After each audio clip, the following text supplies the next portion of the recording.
ஒரே தெய்வத்திடத்தில் எல்லா விதமான நலன்களையும் பெறணும்னா அதுக்கு நாம் செய்ய வேண்டிய வழிபாடு சிவ வழிபாடு.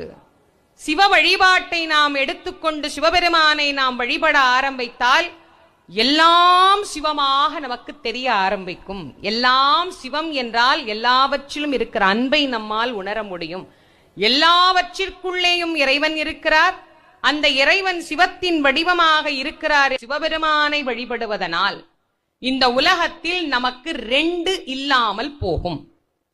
என்ன இல்லாமல் போகும்? சிவபெருமான கும்பிட்டா 2 இருக்காது. ஒன்னு பிறப்பு, இன்னொன்னு இறப்பு.